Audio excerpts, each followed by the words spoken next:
이 시간 우리가 나눌 은혜 말씀은 시편 90편 12절 말씀입니다. 시편 90편 12절 말씀 다 같이 봉독하시겠습니다. 우리에게 우리날 계수함을 가르치사 지혜의 마음을 얻게 하소서. 아멘. 오늘 말씀의 제목은 생체시계입니다. 이 본문을 보면 일생이 우리가 얼마나 짧은지 우리의 날수를 계산하게 하셔서 우리의 날수를 계산하면 지혜의 마음을 얻는데 바로 그 지혜의 마음을 얻게 하여 주시옵소서. 그 시편 기자의 그런 애절한 기도입니다. 하나님의 지혜를 얻기 위해서 먼저 우리의 인생의 날이 얼마나 짧은지를 그렇게 묵상하는 것, 그것을 깨닫는 것, 여기서부터 시작된다는 그런 말씀입니다. 2017년도 노벨 생리의학상 수상자들이 있습니다. 수상자 제프리 홀, 마이클 영, 그런 교수들, 세 분의 교수들인데요. 지구상의 생명체가 지구 자전에 적응하면서 체내 생체 시계를 보유하고 있다, 이런 주장을 했습니다. 우리 PPT를 넘겨주시면 그 자료를 볼 수가 있습니다. 이분 세 분들이 노벨상을 수상했습니다. 자전과 우리가 동기화되어 있다는 거예요.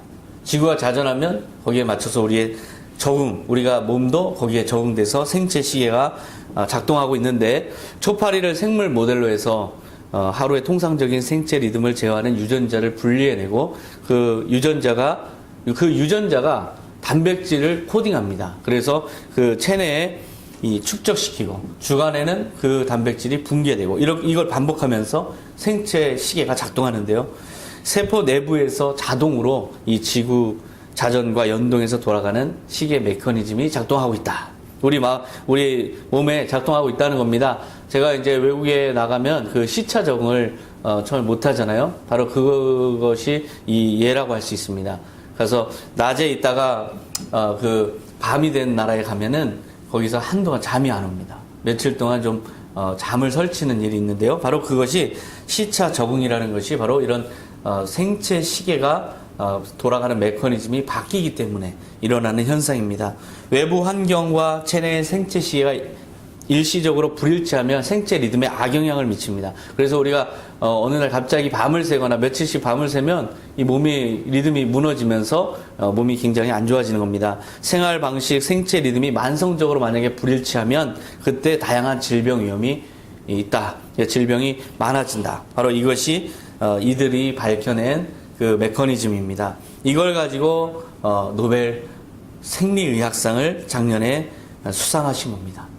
우리의 인간이 일생을 지속하는 동안 이 생체 리듬은 생체 시계는 계속 작동해 나가요. 저는 이 기사를 보면서 참 흥미롭게 읽었습니다. 워낙에 복잡한 실험들의 내용이라서 여러분에게 다 소개하지 못하지만 그 맥락은 바로 동일합니다. 그래서 우리에게는 이런 생체 시계가 작동하고 있다. 그런데 그것을 생각할 때 저는 참 허무해졌습니다. 왜냐하면 내 자신이 하나의 기계처럼 작동하고 있는 그 장치를 가지고 있다. 마치 내가 기계인가라는 생각이 들 정도로 좀 허무한 느낌이 들었습니다. 바로 우리가 진화론을 공부하거나 진화론을 생각하면 허무해지는 것과 같은 그런 현상인데요. 그래서 저는 이 생체 시계에 맞서는 그런 목회자로서 생체 시계의 의미를 한번 깊이 한번 묵상해 보고 싶다 해서 오늘 설교를 준비하게 됐습니다. 우리는 이 생체 시계가 멈추는 순간 절망이 옵니다. 우리의 생명이 끝나면 이 생체 시계는 더 이상 작동하지 않아요. 여러분은 모르셨지만 저는 2주 동안 시계가 멈춰 있었습니다. 시계 약이 다 방전돼 가지고 시계가 안 돌아갔어요. 그러면 이 시계 쓸모가 없어요. 그런데 어쩔 수 없이 저는 차고 있었습니다. 그래서 어제 시간을 일부러 내서 시계를 이제 약을 다시 갈아 끼니까 잘 돌아갑니다. 우리의 생체 시계는, 이 몸은 바로 이 모든 생명이 닿으면 그렇게 이제 아무 쓸모없는 존재가 되어버려요. 그래서 이 절망이 오는 겁니다. 우리의 생체 시계는 오직 이 세상에 있을 동안만 작동하는 그런 시계입니다. 인간이 생명의 끝에 생체 시계가 멈추는 날이 오면 얼마나 절망적인가. 이것이 바로 히스기야가 경험한 일입니다. 히스기야는 병들어서 죽게 됐어요. 그 병들어 죽게 된 상황에서 하나님께 매달립니다.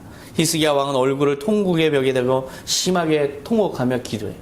자기가 이제 죽어 없어질 존재가 되었다는 그 사실에 너무나 절망하면서 생체 시계가 자기가 이제는 더 이상 작동하지 않는 이제 버려질 몸이 된다는 생각에 너무나 고통스러웠던 것이죠.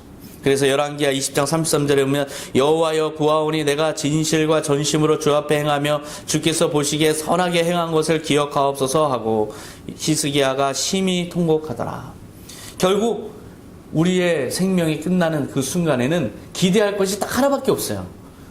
주님, 제가 주님한테 잘한 것 좀 기억해 주세요. 그래서 저를 구원해 주세요. 이거밖에 없어요.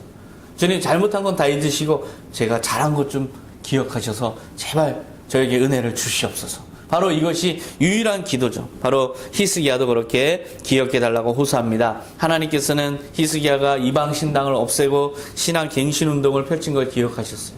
그래서 히스기야에게 생명을 연장해 줍니다. 이사야 선지자가 이것을 전하는데요.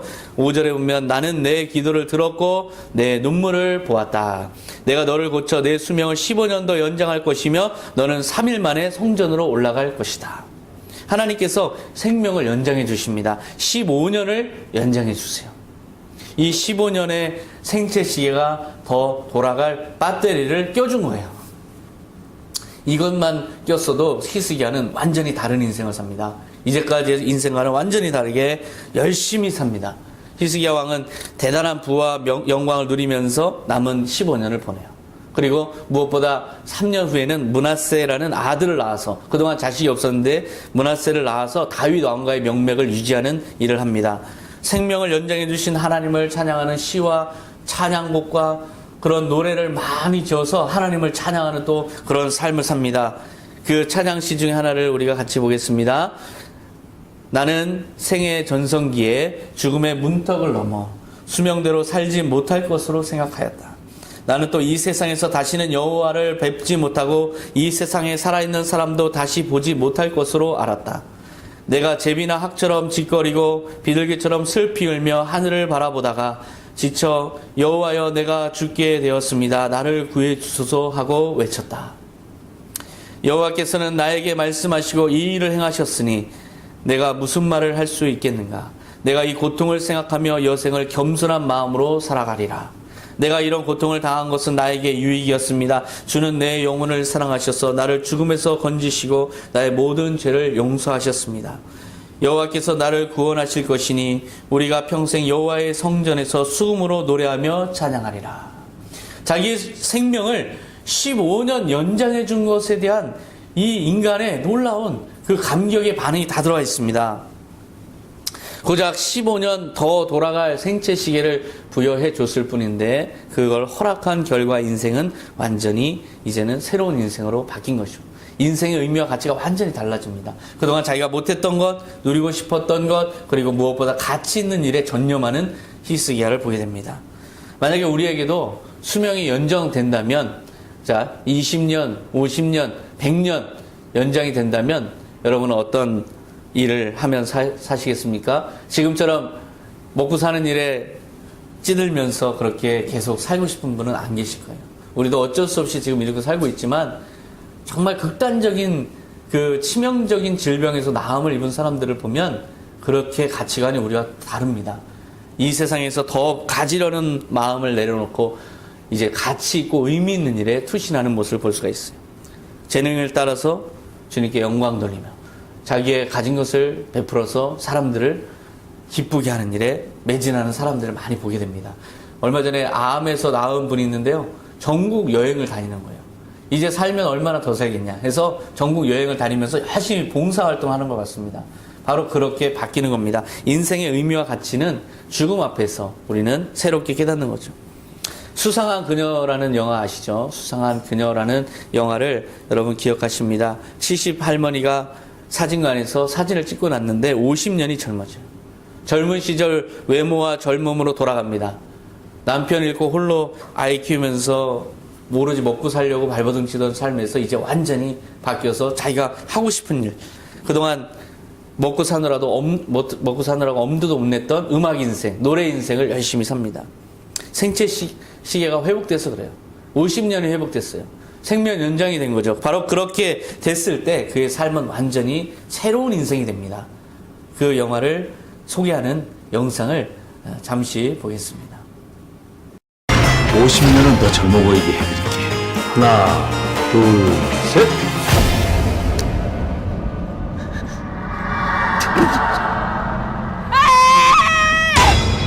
니네도 내가 전화로 보이냐? 아가씨가 집에 안 들어왔다고? 어머니. 할머니? 그려 이것은 하늘이 주신 기회인 거요. 완전 특이. 요즘 여자들이랑은 완전 틀려. 처음이었어요. 아까 그런 느낌. 나랑 같이 그러고 보니까 어디서 많이 본 것 같네. 이러면 저가 알아보겠나? 아가씨?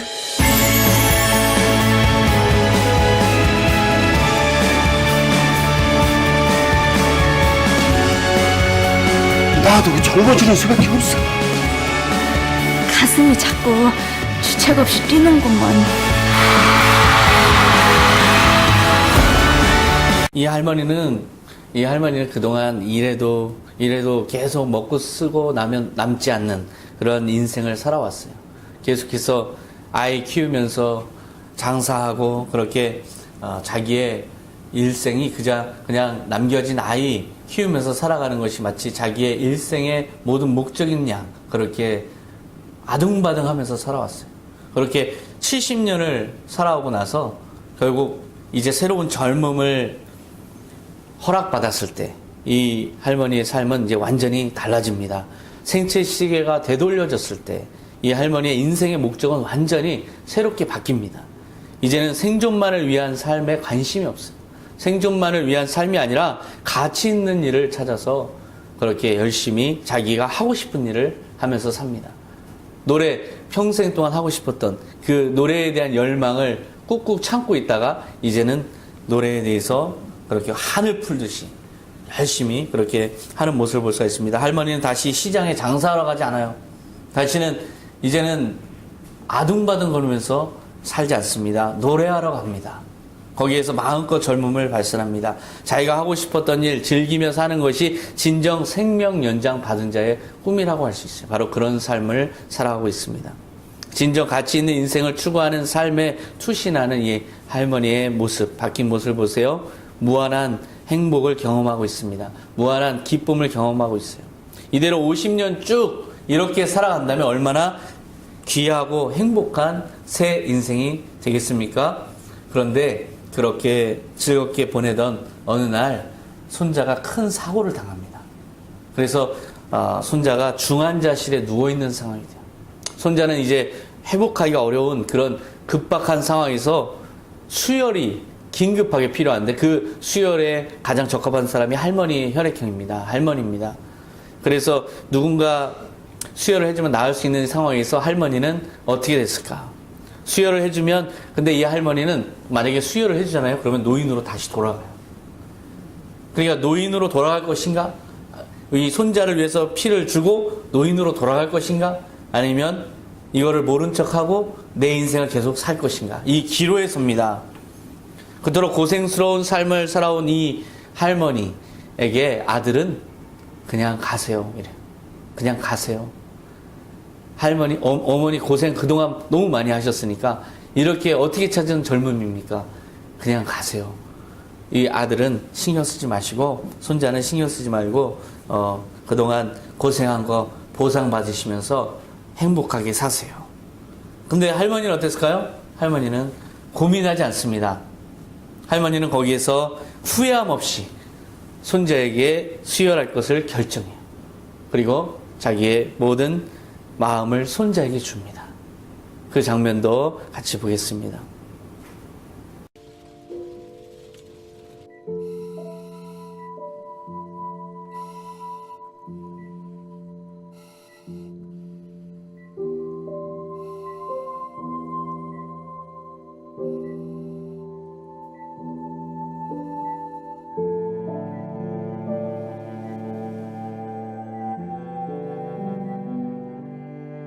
좋은 꿈을 꾸었네. 참말로 재미나고 좋은 꿈이었구먼.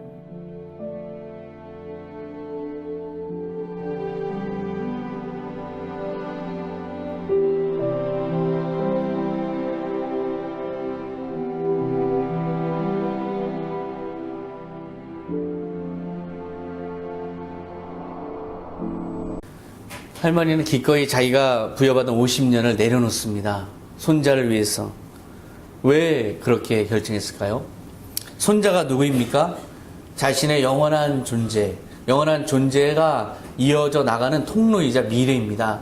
이 손자를 위해서 모든 것을 다 내어놓고 자기의 젊음의 50년의 가치를 거기에다가 손자에게 넘겨줍니다.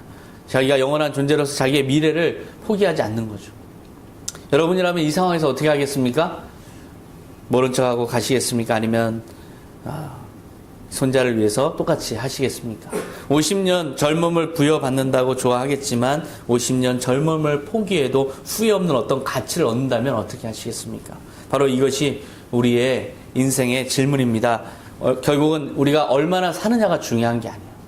어떻게 사느냐, 어떤 50년을 사느냐, 어떤 우리의 남은 인생을 사느냐, 이것이 중요한 거죠.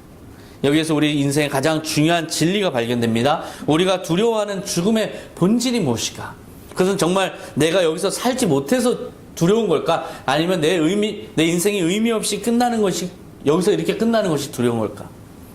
이제 죽어도 여한이 없다라고 할 만큼 소중한 가치를 위해서 내가 50년간 바꿔야 된다면 그때는 기꺼이 바꿀 수 있는 일입니다. 결국 영원히 후회 없는 삶, 영원히 가치 있는 삶, 영원히 의미 있는 인생이 여러분이 진정으로 원하는 거예요.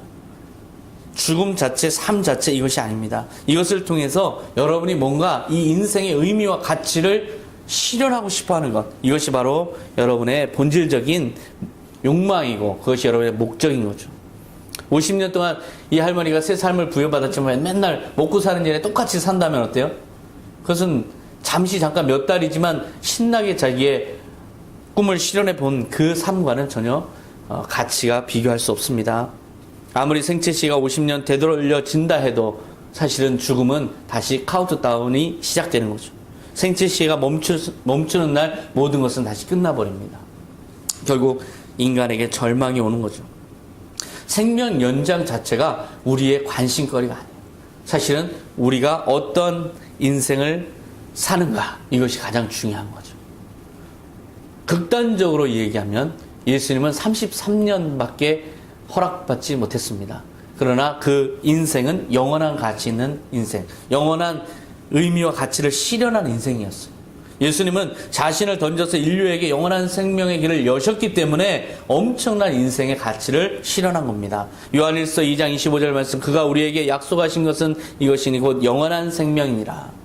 예수님은 우리가 꿈꾸는 영원한 존재로서의 그 열망을 실현해 주셨어요. 33년의 사역을 통해서 실현해 주셨어요. 그분의 남은 인생이 얼마입니까? 80년도 될 수 있고 50년도 될 수 있고 예수님의 나머지 수명이 얼마나 됐을까요? 그 나머지 수명의 가치를 모든 걸 다 통틀어서 여러분에게 여러분의 영원한 생명을 위해서 기꺼이 내어주신 겁니다. 영원히 살아가는 존재로서 우리에게 참 소망을 주시기 위해서 그분의 피를 우리에게 수혈해 주신 거죠. 영생을 수혈해 주신 겁니다. 요한복음 20장 19절, 저녁 때에 제자들이 유대인들을 두려워하여 모인 곳의 문들을 닫았더니 예수께서 오사 가운데 서서 이르시되 너희에게 평강이 있을지어다. 육체로서는 매우 연약한 존재셨고 33년의 짧은 인생이었지만 그분이 이루신 영원한 가치는 이후에 계속되는 거예요. 지금까지도 계속되고 그 이후에 부활하신 후에 제자들이 만났을 때 이 육체는 이제 더 이상 노쇠해지지 않는 육체였습니다. 그리고 시공을 초월해서 어디든 마음 먹은 대로 오갈 수 있는 그런 완전한 몸으로 부활하셨어요. 누가복음 24장 40절에 손과 발을 보이시나 그들이 너무 기쁨으로 아직도 믿지 못하고 놀랍게 여길 때 이르시되 내가 여기 무슨 먹을 것이 있느냐 하시니 이에 구운 생선 한 토막을 드리니 받으사 그 앞에서 잡수시더라. 우리가 부활을 한다면 마치 무슨 영으로 부활하는 것처럼 생각합니다. 그러나 그게 아니에요. 우리가 지금 할 수 있는 모든 것을 할 수 있는 육신으로 부활하는 겁니다. 육체의 부활을 믿어야 이것이 진정 부활입니다. 우리의 영과 혼과 육이 다 부활하는 겁니다. 여러분의 모든 기억도 부활하고 여러분의 모든 인식도 다 부활하는 겁니다. 그리고 예수님을 향한 여러분의 믿음도 부활하는 거예요. 모든 것이 다 부활합니다. 바로 예수님을 보면 그렇게 육신 그 자체가 우리와 똑같은 육신으로 부활하셨어요. 요한복음 20장 27절에 이 도마에게 이르시되 내 손가락을 이리 내밀어 내 손을 보고 내 손을 내밀어 내 옆구리에 넣어보라. 그리하여 믿음 없는 자가 되지 말고 믿는 자가 되라. 도마가 대답하여 이르되 나의 주님이시오 나의 하나님이시니이다. 도마같이 의심 많았던 사람에게도 예수님께서는 다 증거해 주셨어요. 도마는 우리를 대신해서 대신 예수님을 시험했다고 제가 설교했습니다. 도마를 통해서 우리는 다 예수님을 테스트했어요. 예수님의 몸은 완전한 몸입니다. 영원히 죽지 않는, 늙지도 않는, 진정으로 원하는 것을 영원히 하며 살 수 있는 새롭고 완전한 몸을 입으신 거예요. 예수님은 이제 생체 시계 안에 있을까요? 생체 시계 밖에 있을까요? 생체 시계는 완전히 멈춘 몸입니다. 역설적이지만 생체 시계가 멈췄기 때문에 영생의 옷을 입으신 겁니다. 바로 부활하신 주님은 생체 시계의 영향력 아래에 있는 것이 아니라 그것을 초월해서 생체 시계가 멈췄어도 영원히 존재하는 그 존재로 영원한 존재로 부활하신 겁니다. 요한계시록 1장 18절 내가 전에 죽었었노라 볼지어다 이제 세세토록 살아있어 사망과 음부의 열쇠를 가졌노니 영원한 왕으로 부활하셨어요. 그 전에 죽었었다. 생체 시계는 멈췄었다. 그리고 이제 완전히 고장나서 육신은 형편없이 보잘것없이 부패하고 완전히 무가치한 그런 존재로 썩어졌다. 하지만 하나님께서 부활시키셔서 이제 새롭게 있게 된 완전한 몸은 영원히 죽지도 않고 늙지도 않고 완전하게 하나님과 함께 하는 영원한 존재로 새로운 몸으로 부활하셨다. 이렇게 말씀하신 겁니다. 그런데 예수님께서는 이러한 몸을 자신만 입은 게 아니에요. 예수를 구주로 믿는 모든 사람에게 이 육신을 부활을 허락하신 겁니다. 우리도 같은 운명입니다. 고린도전서 15장 49절 우리가 지금은 흙으로 빚은 사람의 몸을 지니고 있으나 언젠가는 하늘에서 오신 그리스도와 같은 몸을 갖게 될 것입니다. 흙으로 빚은 사람의 몸은 흙이라는 이 물질의 세계에 있기 때문에 생체식의 영향을 받아요. 그래서 그것에 의해서 점점 쇠락해지는 겁니다. 하지만 주님께서 입은 몸을 입게 되면 우리는 영원한 존재가 되는 겁니다. 53절에 보면 이 썩을 것이 썩지 않을 몸을 입고 이 죽을 것이 죽지 않을 몸을 입을 수밖에 없습니다. 예수님께서 그렇게 해주신다고 하셨기 때문에 여러분이 원하든 원하지 않든 예수를 믿는 여러분은 그렇게 되는 겁니다. 내가 영원한 존재가 되기 싫어요. 저는 영원히 끝나고 싶습니다. 해도 그 어느 누구도 영원한 존재가 아닐 수가 없는 거예요. 여러분은 완전한 몸을 입게 됩니다. 이것이 바로 여러분의 운명이에요. 빌립보서 3장 21절 그분이 오시면 모든 것을 자기에게 복종시킬 수 있는 그 능력으로 우리의 천한 몸을 변화시켜 자기의 영광스러운 몸과 같게 하실 것입니다. 바로 이것이 우리의 소망입니다. 우리의 소망은 죽어서 천국 가는 게 소망이 그것만이 아닙니다. 죽어서 천국 갈 뿐만 아니라 우리는 예수님과 같은 그런 몸을 입게 되고 영원한 축복을 누리면서 살아간다는 것. 우리는 생체식의 영향력 아래 이제 더 이상 놓이지 않는다는 것. 그것이 바로 소망입니다. 제자들은 예수님이 육신으로 계실 때는 예수님을 배반했어요. 예수님의 육신의 모습을 보면서 부활을 말씀하실 때 전혀 믿지 않았어요. 그런데 예수님의 부활의 몸을 보고 나서는 그들의 인생이 완전히 바뀌었습니다. 영생을 확신했어요. 영생을 안 믿는 사람들을 향해서 어찌하여 내가 말해도 안 믿느냐 이렇게 오히려 그들에게 권면하고 예수를 믿으라고 전했습니다. 바로 이 변화가 그 한 사람도 빼놓지 않고 모든 사람이 그렇게 변화되었다는 그 자체가 예수의 부활하신 몸이 정말 사실이라는 걸 증거하는 거 아닙니까? 죽음의 두려움을 극복하고 이제 진정한 사명자로 바뀐 그 계기는 바로 부활하신 예수님의 몸을 보고 나서입니다. 이 육체의 몸이 지닌 생체 시계는 우리 육신의 몸은 언젠가 멈추게 돼 있어요. 언젠가는 이 생체 시계는 배터리가 다 방전되게 돼 있어요. 그런데 예수를 믿지 않은 사람은 절망입니다. 이것이 절망이에요. 생체 시계가 이제 배터리가 다 방전돼서 더 이상 이제 쓸모 없어진다는 게 절망이에요. 그러나 예수를 믿는 여러분에게는 거기서부터 영원한 몸이 시작되기 때문에 여러분에게 희망입니다. 이 육신의 생체 시계 속에 있으면서 얼마나 고통을 받습니까? 이 믿음만 불일체해도 우리는 계속해서 질병에 시달려요. 이것이 바로 우리의 연약함입니다. 그러나 생체 시계가 멈추는 날 그러니까 흙으로 된 몸은 더 이상 작동하지 않지만 주님께서 주신 완전한 몸이 이제 새롭게 우리를 영원한 존재로 변화시키는 겁니다. 그렇다면 그 영원한 존재는 언제 시작되었을까요? 우리가 육신으로 있을 때는 이 육신의 몸으로 가다가 주님께서 우리를 부르시면 우리는 영원한 몸으로 가는 겁니다. 영원한 몸으로 계속 살아가는 겁니다.